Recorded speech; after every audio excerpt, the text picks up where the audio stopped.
Good morning, everybody, or good afternoon, good evening, depending upon where you are in the world today.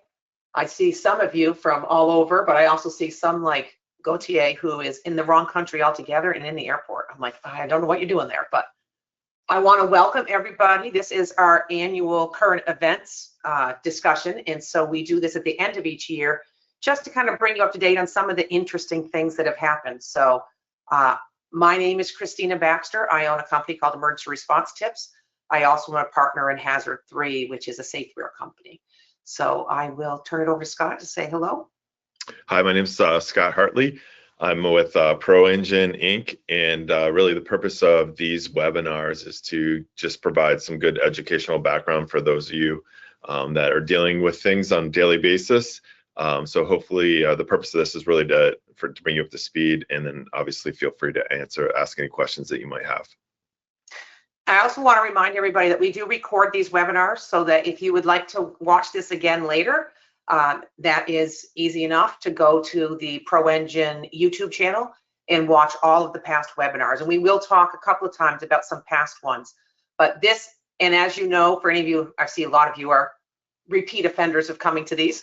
So just remember that we will talk about a lot of different detectors, not just the Proengin detectors, because it's more about how do we operate in the real world, and one detector doesn't fit all solutions. So with that, I'm going to turn off my camera and we'll start in.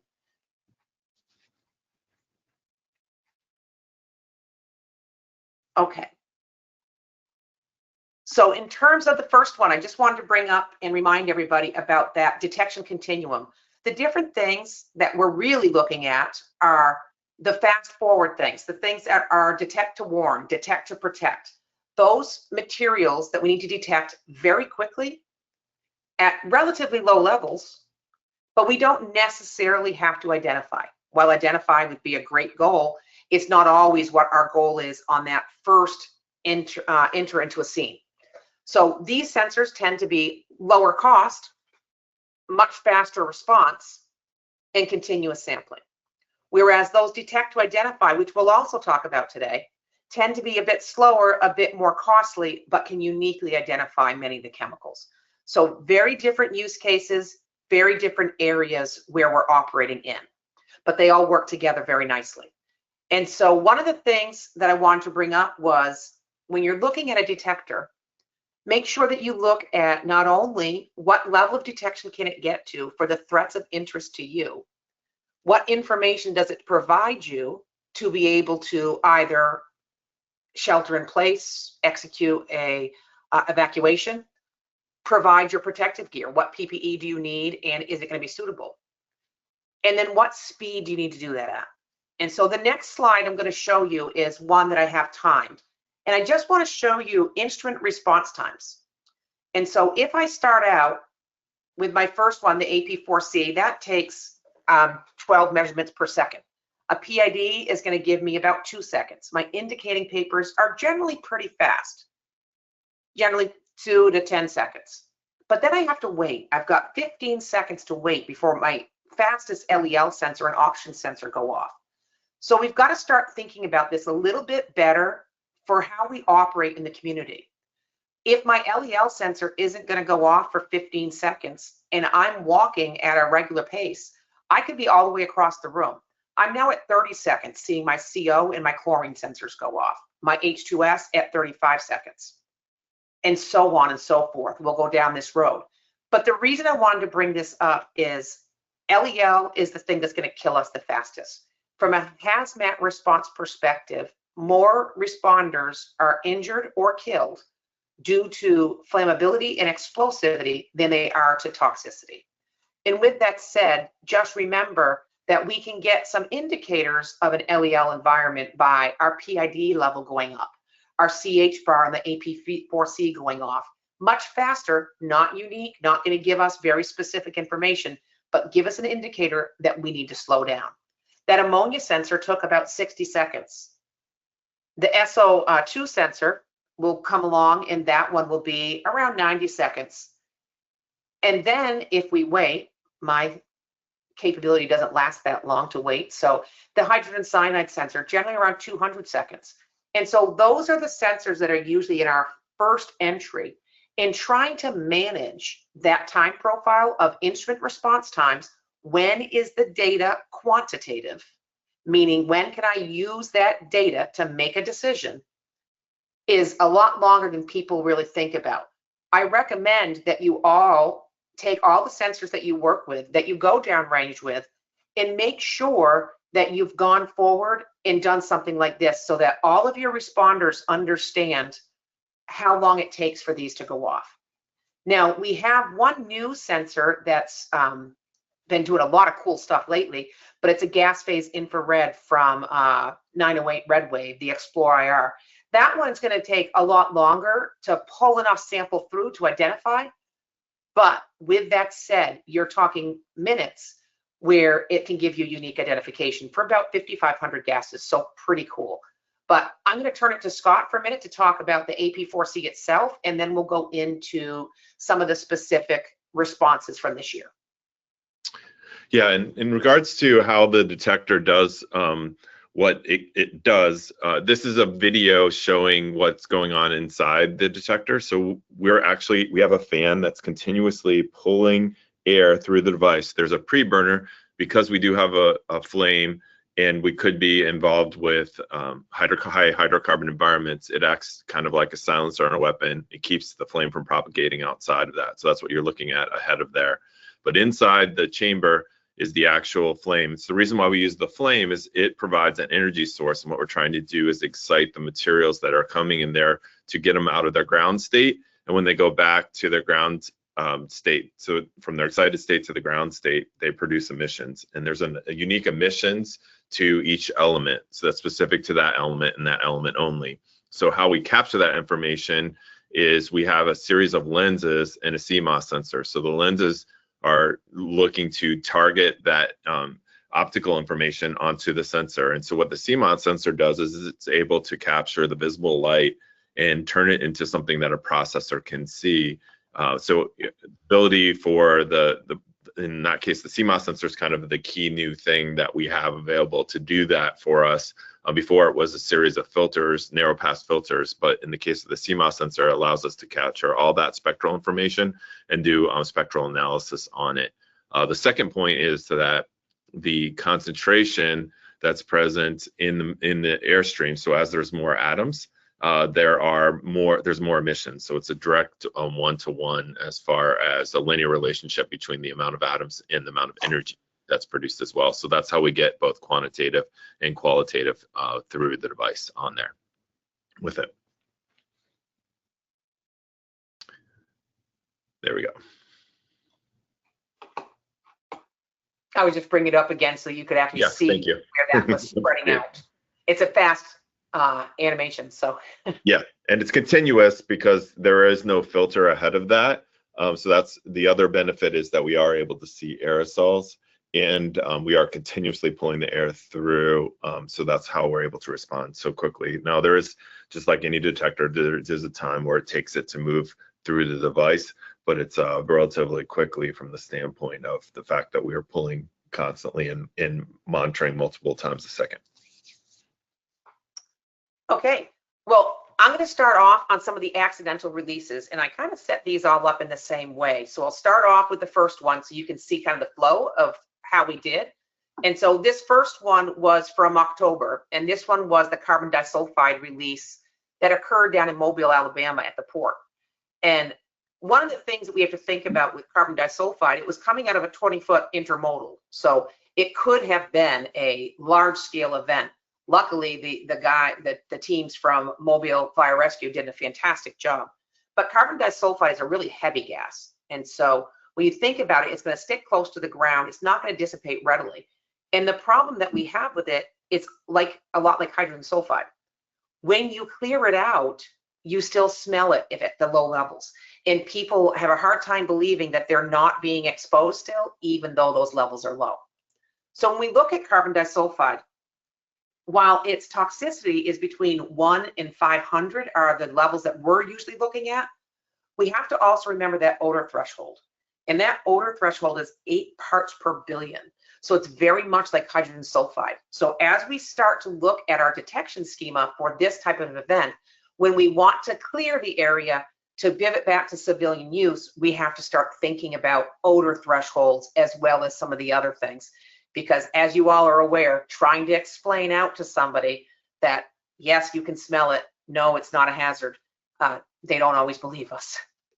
So when we look at the detectors that we have for this environment, we can get the AP4C on the sulfur channel, and that's going to measure down to about 40 parts per billion. So not quite down to that 8 parts per billion, but to a really low level where we can clear that. But its high end is only at the odor threshold. And so at the relative exposure, recommended exposure limit. So we have to start thinking about what are we going to use in between that exposure limit and ideal H. So how do we go from setting our warm zone, which we can set easily with our AP4C, to setting our hot zone line, which we're going to need something like a PID. So with that said, the PID can actually measure pretty good here. It goes from 0.12 parts per million or 120 parts per billion up to 833. So it does really well across that broad spectrum.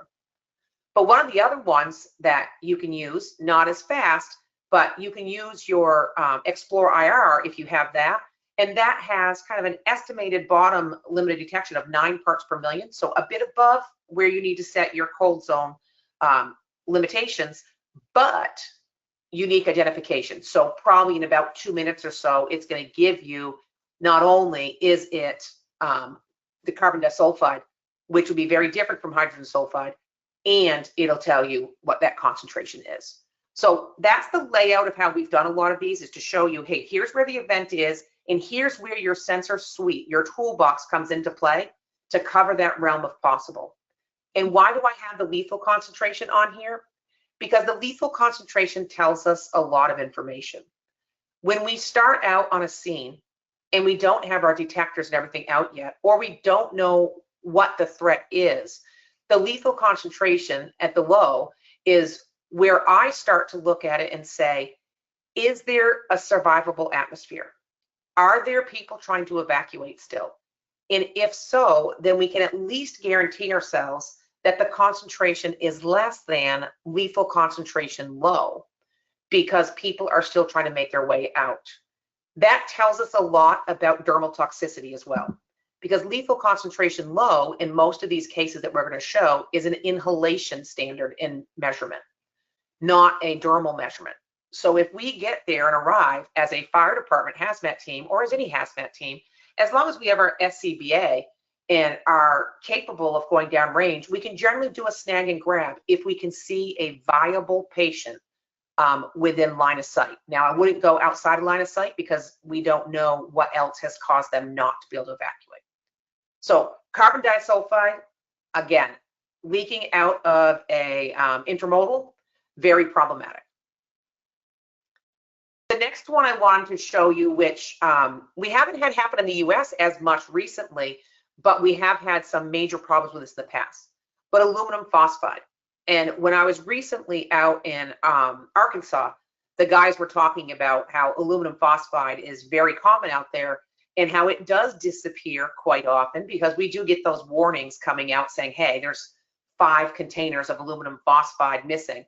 But reality is they believe that most of that goes missing because people sell it out the back door, mainly to farmers, to get that lower cost. So in this incident, it was in New Zealand, and it was at the port, and it was where one of the ships came in. But the aluminum phosphide tablets, remember, when the aluminum phosphide tablets, they're water reactive. And so just the humidity in the air is enough to cause them to release phosphine gas. And if we start to confine that phosphine gas, it quickly gets well above the flammable limit. And then we end up with just a little bit of a spark will give us a flammable atmosphere. And so in this case, they had 40 kilograms of aluminum phosphide on a grain vessel. And this is where it's generally used, is to keep any of the rodents and things out of the grain, and started a fire. Puts us into a little bit of a problem, because the solution to the fire is generally going to be put water on it. But the problem you have with these unreacted phosphine tablets is you put water on it and you create more phosphine. And so it's one of those things that just keeps going and going, and you've got to use up all of that aluminum phosphide to produce the phosphine to burn it off to be able to get past a situation like this. Another incident, two incidents actually, that with aluminum phosphide, and in both of these cases, they were used in hotels. So one was in Costa Rica in November, where we had a warning come out from the US Embassy about traveling to Costa Rica and staying in hotels, because there had been several different incidents where people had poisoning in the hotels. And one of those, there were 17 patients at the scene. One was a fatality on scene, 8 transported in critical condition. And this is phosphine exposure in a hotel room where they were trying to do a rodent kill and not following the regular rules of operation with aluminum phosphide, knowing that that's going to move throughout the hotel ventilation system quickly. Same thing happened in Istanbul earlier in November. And in that case, there were ventilation system. It was the room next to where they were staying, where they were trying to do a fumigation. I believe they were trying to kill off bed bugs in this case, which aluminum phosphide is not usually the one we use for that. But with that said, killed 4 over a matter of 4 days. And so the 2 children died pretty immediately, the mother the next day, and the father 3 days later. And so all of the people in that room, where it came through the ventilation system from the room next door, were killed in a aluminum phosphide and phosphine exposure. So when we start looking at that one, phosphine, remember, didn't do well in the chemical warfare agent program because it does burn up so easily. But permissible exposure limit, right at 0.3 parts per million, and ideal H is going to be around 50 parts per million. So the problem we have here, again, phosphine produces that garlicky smell, and that we can measure down to about 10 parts per billion. And so again, you're trying to manage expectations with, are we producing a toxic environment, a flammable environment, or is it actually safe, but it's more public perception? So when we start looking at the detector scheme here, I do the same thing that I did with the carbon disulfide. I use the AP4C at that low level to try to tell us, hey, where do we set our cold zone, warm zone boundaries? Where do we say that you must have protection beyond this point to meet the national standards? And then move up to the PID to try to articulate where the hot zone will be. Once I start following that along and trying to figure out where it's coming from, I can go and use the AP4C and the PID to track the source, and then pull out your Explore IR for those of you who have it, and identify it uniquely and say, we know as a matter of fact that it is phosphine gas that is coming out and causing these problems. With the other two, we're telling you about how much, and we're assuming it's phosphine. And then we come down the road at a higher concentration to be able to prove it. Same type of thing holds here. When I get up to that 1,000 parts per million, that's where I have my lethal concentration. I also am starting to get into flammability worries at this point. And now I've got to start thinking about what type of PPE am I going to switch over to if I get concentrations up near that lethal concentration, which we know at some point the room next to the room of origin reached lethal concentrations. Another one, we saw 2 of these just in the last few weeks. So early November, I think everybody saw this one online, the Yazoo City, Mississippi, where the ammonia plant had an explosion and released a large amount of anhydrous ammonia. Now, the clouds that were showing were very yellowish in terms of what we were seeing, which leads you to believe that it blew up in the production process versus the final product. So you gotta have a mixture of a couple of different things. But anhydrous ammonia was the highest toxicity thing that was out there. That facility could store up to 48,000 tons of ammonia if you look at their tier 2 reports. So crazy when you start thinking about the amount that was there. But if you look at that bottom picture and look at the infrastructure damage and try to figure out, what would you do to try to stop this leak, or can you? And I would say that at this point, you really don't have much option but to support the other 4 plants that are in the same envelope, which are 4 nitric acid plants, and try to make sure that nothing happens to those. while you're trying to get this material to come out and hopefully go up as soon as possible. Now, the other one that I think everybody saw these videos were crazy, but the ammonia leaked from a tanker truck where the truck driver had pulled into a Holiday Express in Oklahoma to go to sleep for the night, parked his truck, but then there was a catastrophic leak from the truck. 45 people hospitalized, including 5 that were airlifted to Oklahoma City. Many more were treated at these casualty collection points. The good news is, with most of the ammonia, for people who weren't right in with that visible cloud, remember that visible cloud is the ammonia that is actually freezing the air molecules around it, because there is so much getting released at a condensed low temperature that it's freezing the air molecules. So at those concentrations, it's going to be very high. Now, those officers who came in to try to execute the evacuation, several of those were burnt. You're going to have to go with a water-based decon for them, because they've already got burning on their skin.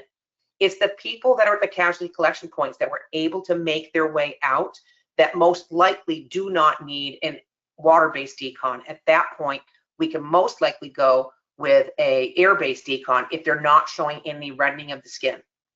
The other thing to remember with these ammonia leaks is those people that are in close and get that high concentration, if they don't have respiratory protection on, it is a very quick turnaround to when they start getting swelling of their airway. And so the first thing you want to check with these people is making sure that they have a good airway, because if they don't, it swells so quickly that you've got to think about how you're going to get that airway open.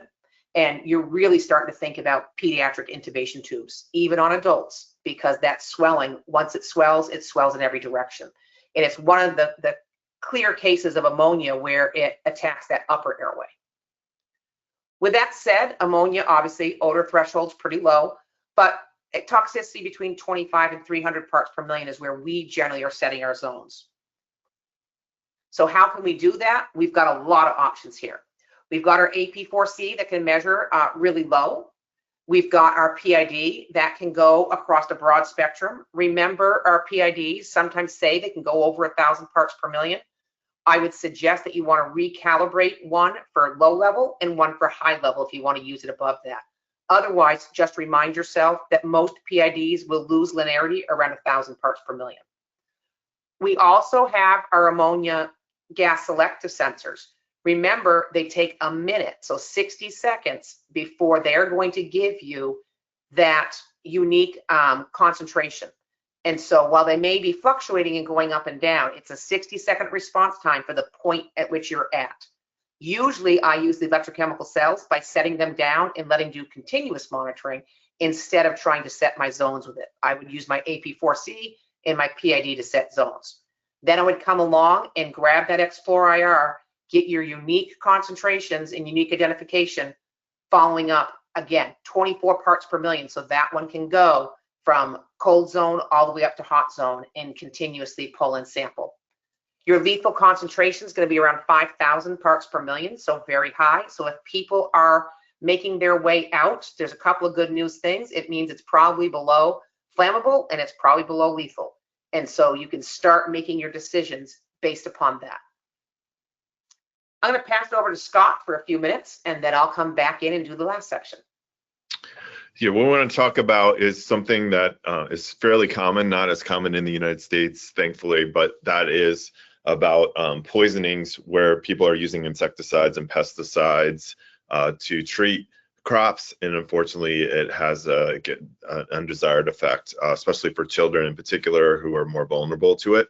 But it's either through improper application of it, too close to where people are staying, or just improper application as a whole, or getting into the water system and then it's being ingested into the thing.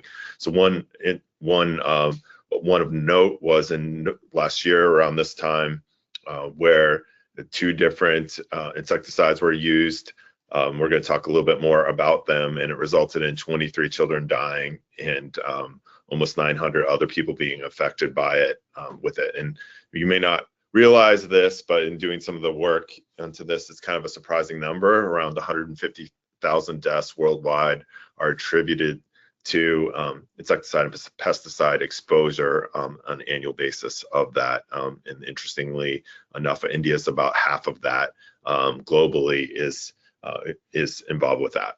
If we go to the next slide, we'll talk a little bit more about these two that are more different. So in this case, we're talking about turbophos. So this is an organophosphate with it. So it's used to control materials. It's commonly used, especially overseas, but it's used in the soil to take out pests like corn rootworm and other things that tend to attack through the soil base of it. It is a liquid at room temperature, so you can get gas phase out of this. In some cases, that obviously if it gets into our respiratory system, there's a much lower than it would be if it's applied orally or through our skin. So in all cases, similar to organophosphate exposures that are chemical warfare agents, they're much more effective going through the air. But in most cases, they are actually effective going dermally. Even though our skin is a good barrier of that, they are able to go through. It just requires a little bit more and more time to get through, but they can be doing. But if ingesting it either orally or through the respiratory system, it will take you out. In this case, this one's interesting as far as the AP4C is concerned, because it is an organophosphate that has both sulfur and phosphorus in it. So we will get hits on more than one channel. And so it will hit on the air phase, or if it's in gaseous phase from the liquid. So if it is off-gassing, like most organophosphates, it's not going to off-gas on a great deal. It has a pretty low vapor pressure, but it will, and it's a lot more than your historical nerve agents will come out to get you, but there is a longer range for that. If it is in liquid form, that's not off-gassing, you can actually take a sample of it, or if it's been utilized and exposed, you can take a sample of that, and then you're looking to thermally desorb it through the S4PE or S4PF system. So what that does is allows it to take something that's not off-gassing by adding heat to it. We're increasing the vapor pressure, releasing more of the atoms, and then able to see it a lot more with that. Now, if you do know that you've got a good sample, so one of the challenges with these are, if you're wanting to use some sort of bulk method that we talked about before, is you need to have a good sample of it. And so the AP4C can help identify where that exactly is and those presence of those materials there. And then you can use bulk sample methods in order to run it through the scan in order to determine it. Sometimes you'll actually know because the farmer will say, hey, I released this. Other times you won't, and then you kind of have to go on XKs with this. But again, with this one, our most immediate threat is either through oral ingestion or through vapor ingestion, and then a secondary through the skin, which will take longer and more concentration over time. We can go to the next one. So this is aldecarb with that. So this is actually an organochlorate. So it's similar to, if you've probably heard back in the day, the use of DDT. That was a well-known one that causes long-term exposure of it. So this is actually a solid at room temperature, so it will not ever have a gas phase to it unless you force it to be able to do. But at room temperature, it is not going to off-gas to you, but it's a powder or crystals that are applied to the surface, and then they act to keep out the materials, or to basically keep the pests and the worms away from the crops. And it's highly persistent. So that's why it was popular to use, because you could apply it once and it would be there for a long period of time. It wouldn't be, you wouldn't have to keep on repeating the treatment of it. The negative of that is if it's highly persistent, it's obviously going to stay around for very long times of that. And it has very long, it's very poisonous to humans, and it also has a long-term effect with it. And it's sold a variety of different ways, or different companies have different brand names of it. It can sold as Temic or AgLogic, or some of the names of it with it. But if this is, again, this is an interesting one because its structure, it has both hydrogen and nitrogen bonds in it. If you look at the structure to the left, and it has sulfur, so we'll hit on both channels associated with it. So again, this one in particular, you aren't going to have any, you're going to have to use the thermal products or decompose it as a solid. So if you do get a pellet of that, you heat it up, and then you can release those atoms through there. So you heat it up, thermally desorb it, and then you'll be able to get the hits on both the NO and the SO channels with it. So you'll get the hit on the sulfur channel first, and then you'll get a hit on the HNO channel second with it. Again, once you know you have a verifying of that, you can use your bulk detection methods to run a full sample and a scan to identify the specific material class that you're dealing with it.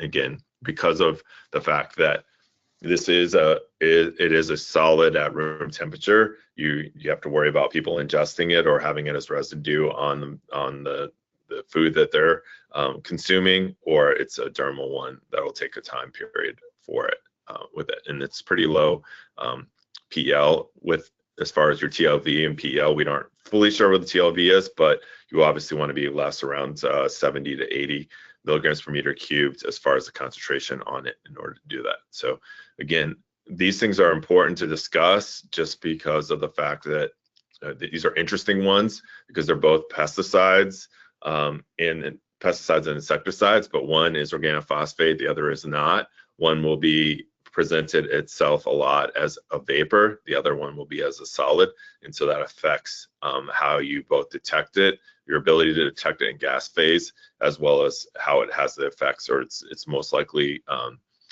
exposure to humans through there. So you pay attention to how that's being released.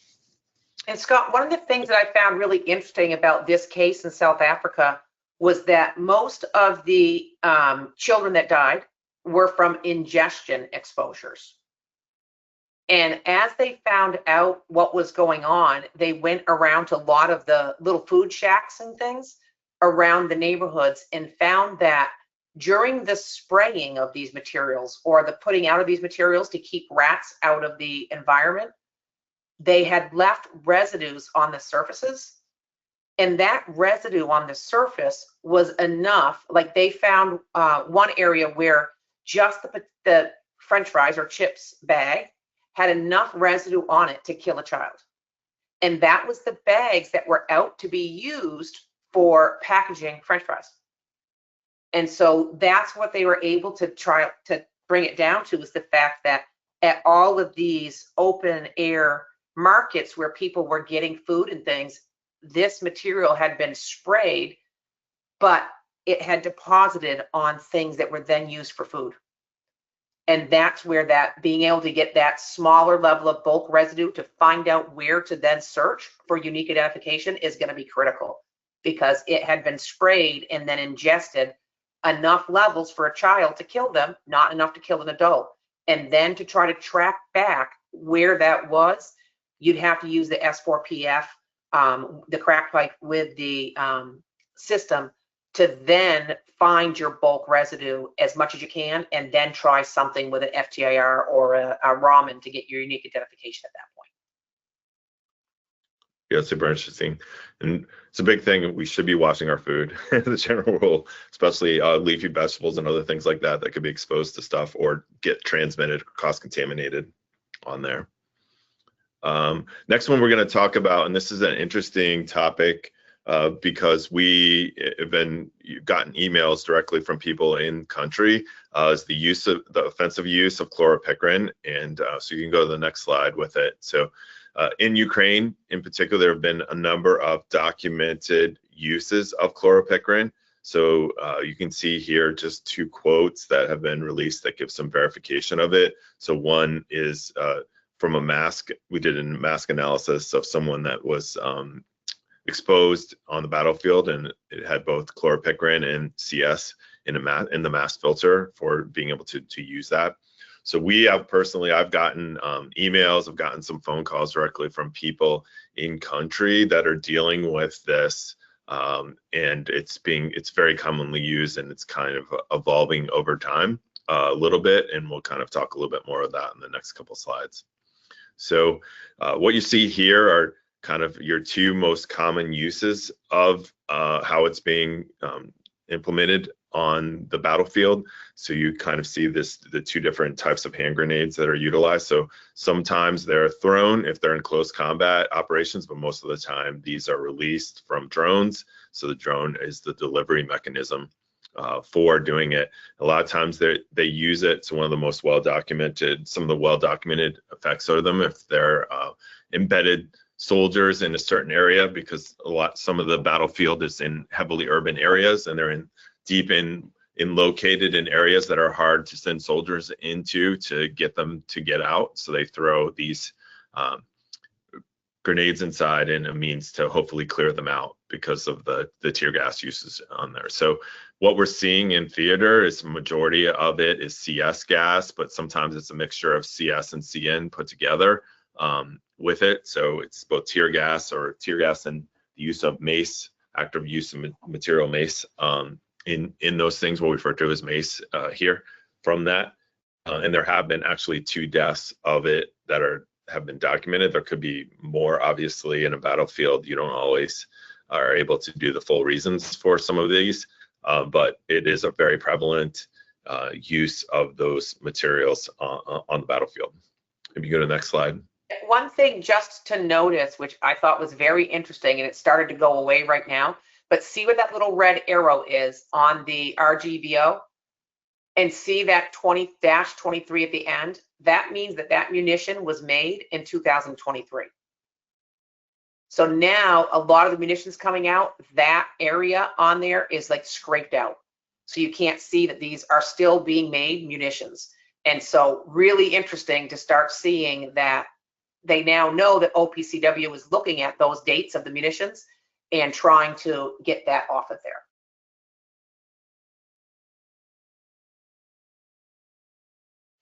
What you also see is that there are some different training formulas, training munitions that are utilized in there, and they include additional materials like the tributyl phosphate, and obviously when those can be utilized, they actually can decompose, or when they're exposed to the atmosphere, and they form chloropicrin. So chloropicrin's an interesting one.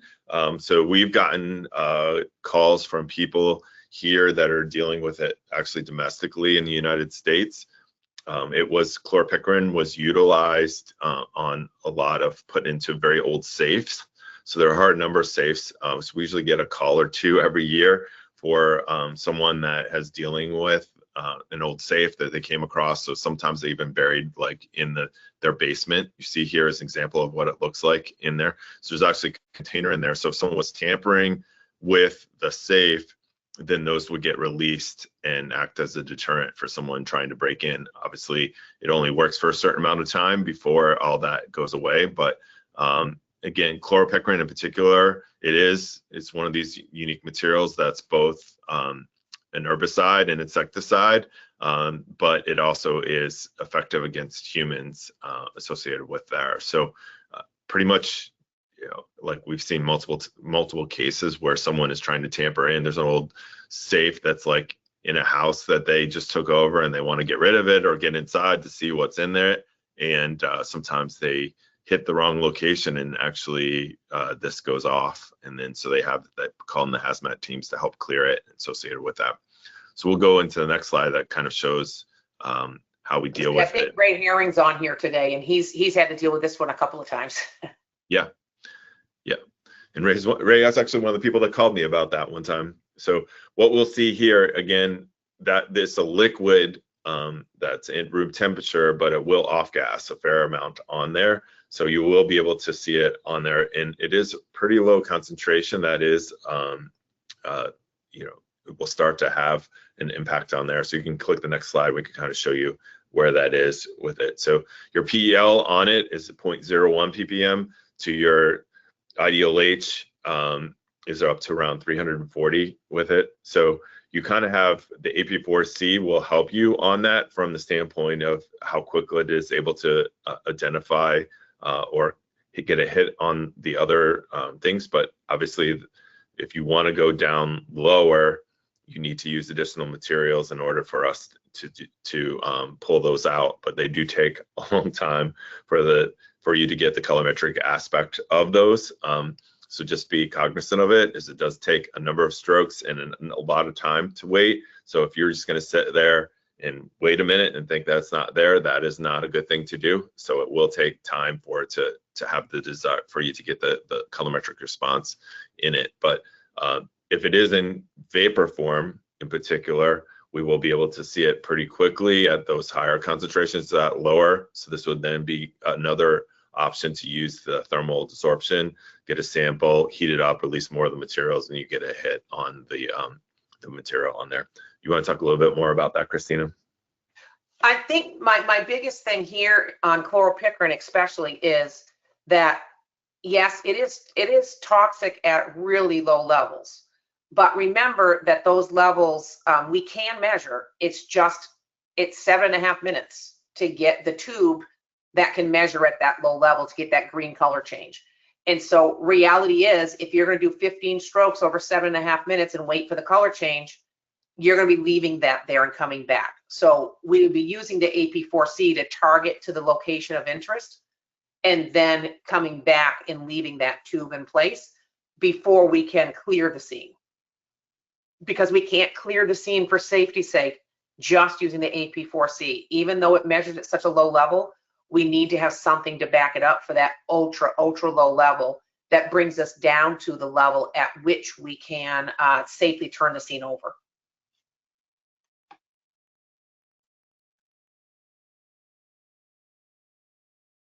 Okay, I'm going to go into a couple of different chemical suicides just to make sure that we're all on the same page of where we are today on chemical suicides. I think everybody is ultra familiar with hydrogen sulfide suicides, and while they're easy to detect, we all have plenty of detectors to be able to detect that.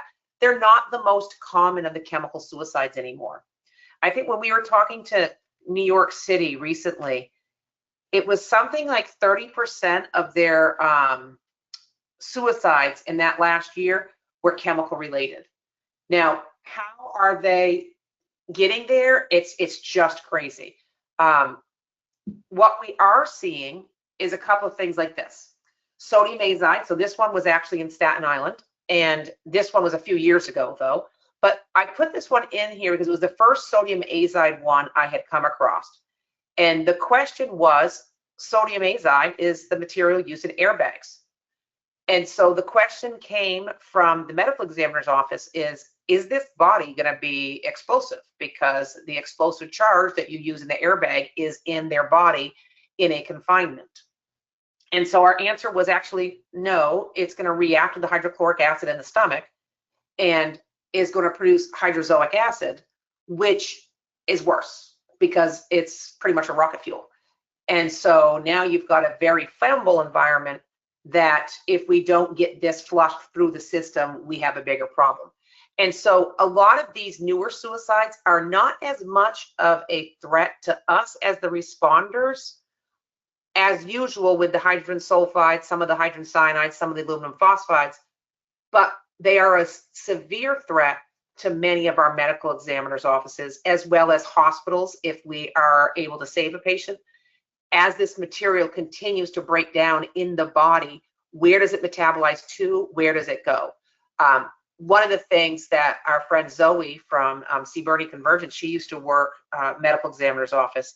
And one of the things that she brought up was when they had a known ingestion-based suicide, when they started to do the autopsy, they would tie off the stomach quickly to make sure that they weren't getting a lot of off-gassing. So something to think about, something that we need to open the discussion with our medical examiner's offices to understand what are they going to do.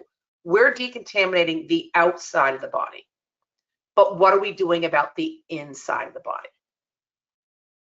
Okay, so with the hydrozoic acid, that is the material that may, let's call it, burp out of the body. And so when we start looking at that, we're talking about 0.1 parts per million as that recommended exposure limit ceiling. So in this case, it's not in the 8-hour day. This is the highest level you should be exposed to in a work environment. And so we have to start thinking about how can we measure there. The problem we have is that we're only going to get down to 3 parts per million using the AP4C. And we're not going to get lower with any of our other solutions that we have.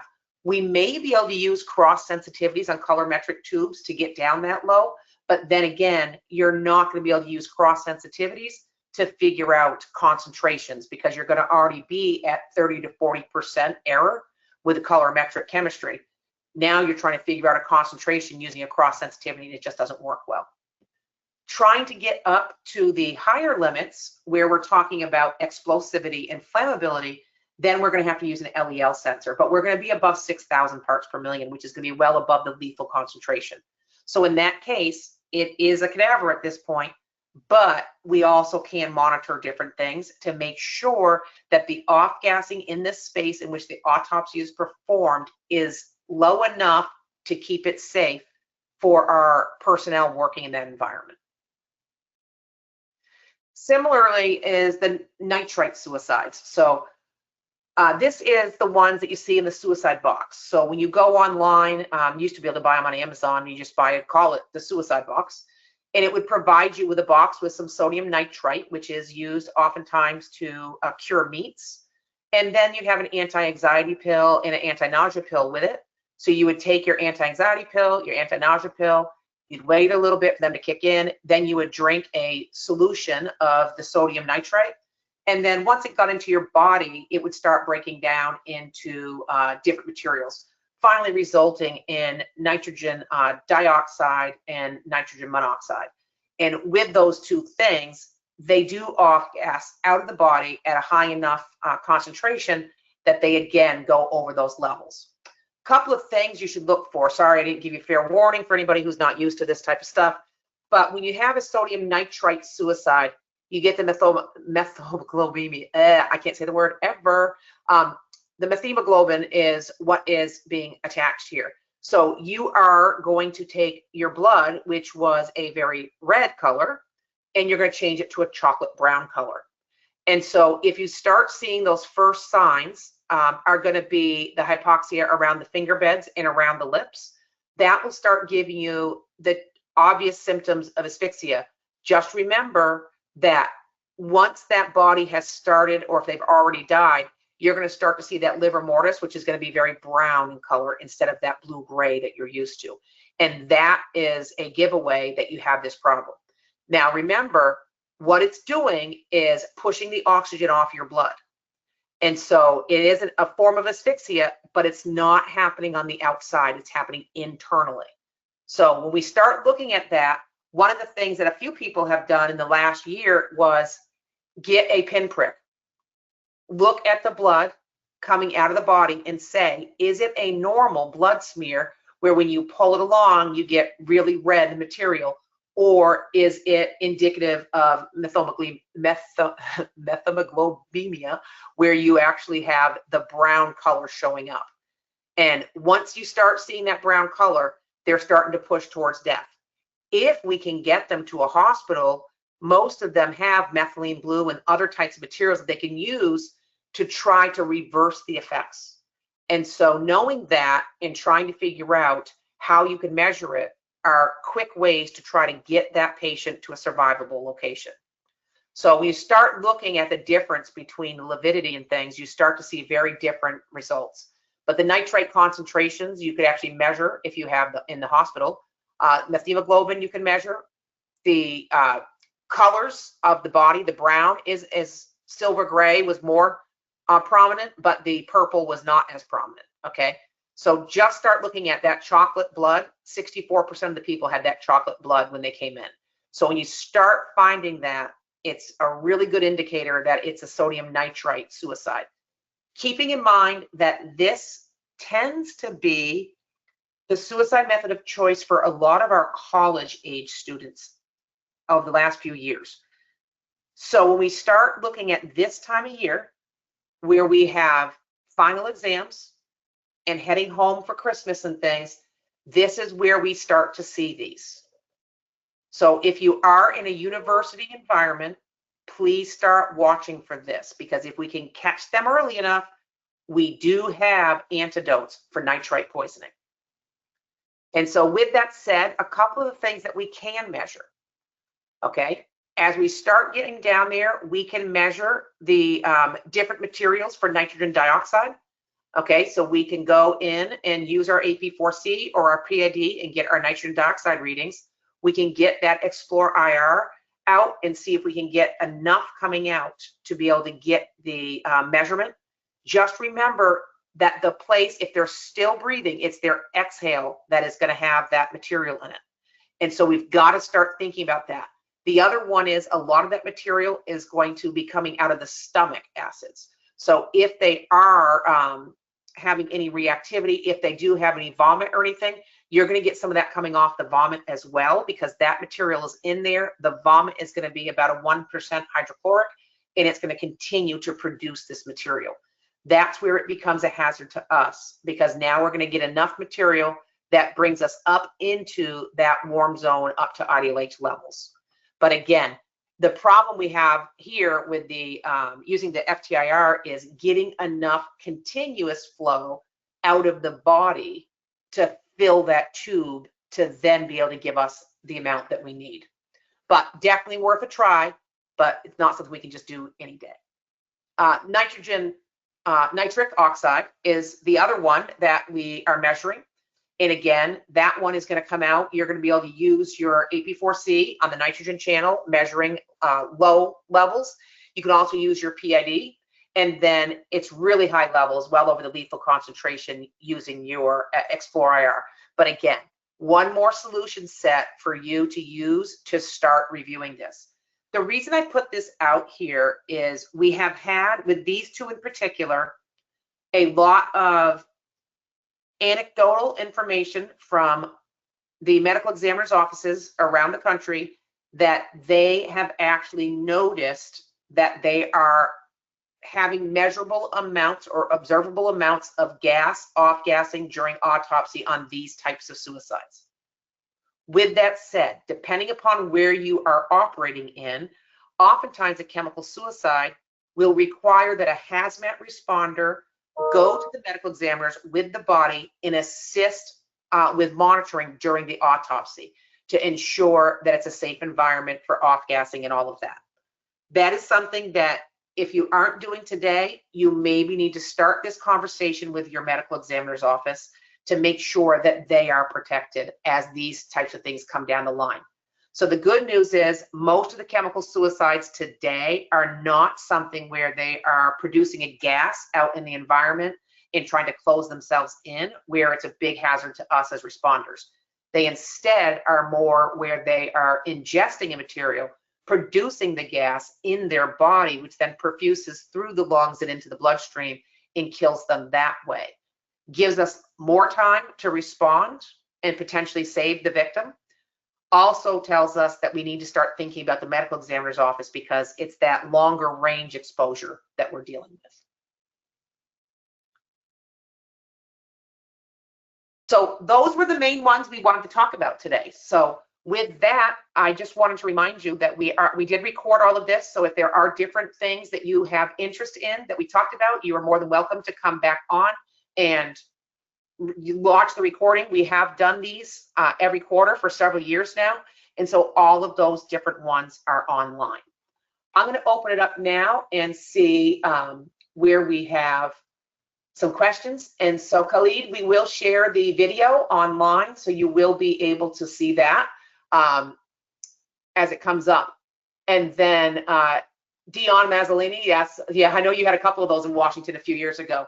The other one to keep in mind is when Scott was talking about those pesticide exposures, almost annually there is in Florida and in California, we tend to have where we have a lot of the migrant population that are picking fruits and vegetables.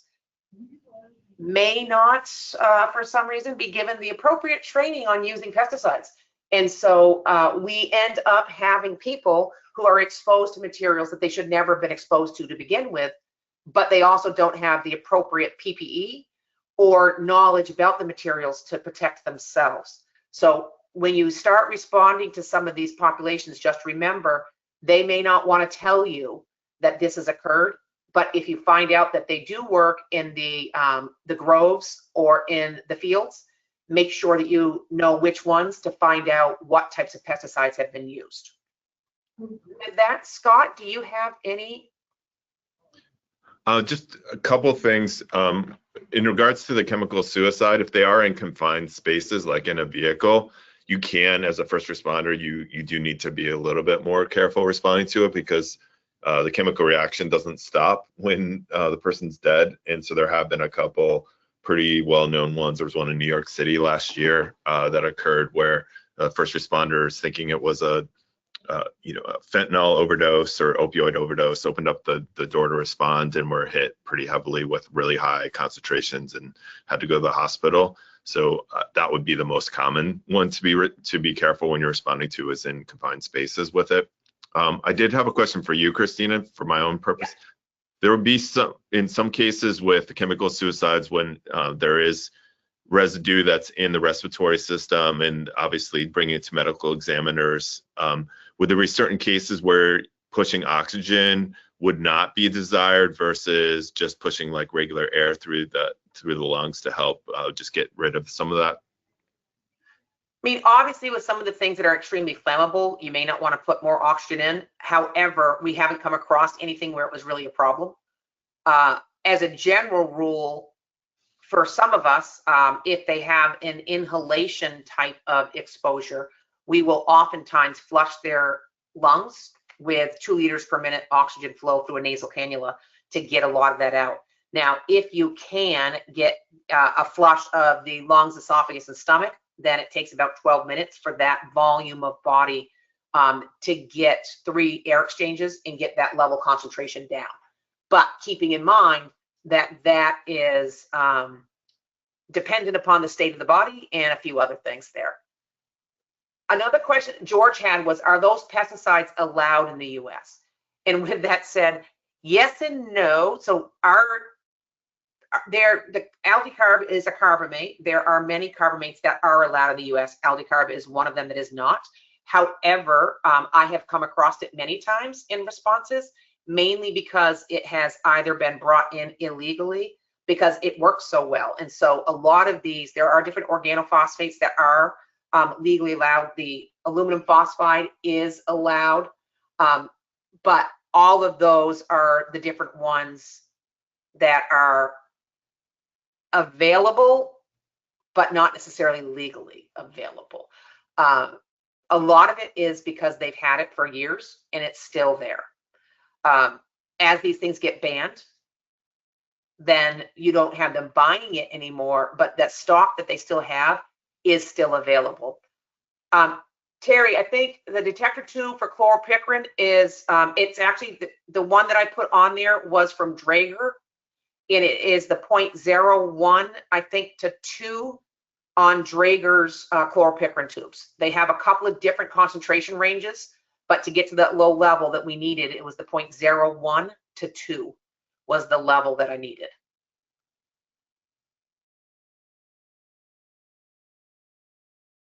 And so, as always, folks, thank you so much for joining us. We will get together. Scott and Gautier's online here too, and we will figure out what our topics will be coming up for the next fiscal calendar year, and let you know when those dates will be as soon as possible, because we'd like to give you plenty of time to plan around.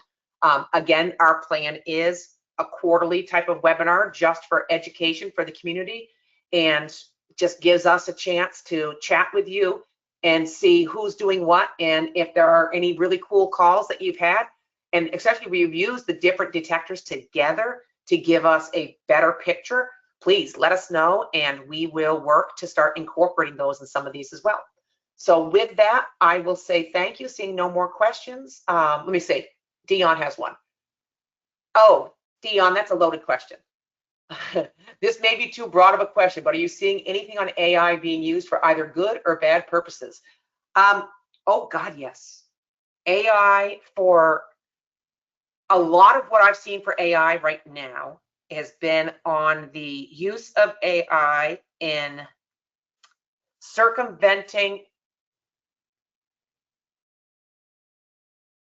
airport security systems, might be the way to word it.